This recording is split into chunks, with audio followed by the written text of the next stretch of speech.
name is Esther Salami, and you're welcome to Trending Today on the News Chronicle TV. Now, these are the stories that are trending across the globe. First up, AP Rocky, who is also the longtime partner of the renowned singer Rihanna, has been found not guilty in the highly publicized Hollywood shooting trial involving him and his former childhood friend Efron. He was accused of shooting a gun at his friend. However, AP Rocky pleaded not guilty to these claims and alleged that he used a prop gun, and so because there was insufficient evidence to back Efron's claim that it was indeed a real gun, the jury had to find AP Rocky, whose legal name is Rakim, not guilty of the charges. Now, this was a very emotional moment for the singer because Rihanna was there, some of his family members were there, as well as his two sons. So after the judge passed the judgment, he jumped over Rihanna,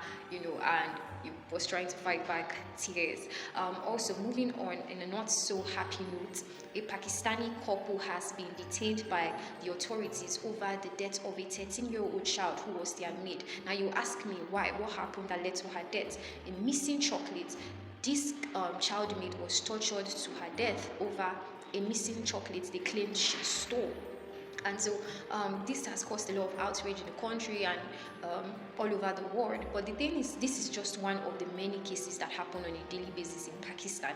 And many of these cases, they just fizzle out, and nothing is done to the perpetrators of these acts. But I do hope that that 13-year-old child will get the justice she deserves. Moving on to Nigeria, Iqra, who is a Nollywood actress, has come out to dismiss the rumors that Senator Ned Nwoko is the father to her unborn child. She called the rumor laughable and said that normally she would not address rumors such as this, but because this was involving her child, she had to come out to disregard this, that she would not be anyone's seventh wife. If you didn't know, Regina Downes is the sixth wife to Ned Nwoko. So many other things are happening in Nigeria and across the board. We have Dangote, whose net worth has increased, and he remains the richest man in Africa. So you can read many more of these stories on our news website at thenews-chronicle.com. Be sure to like this video, share it with your community, and I will see you next time.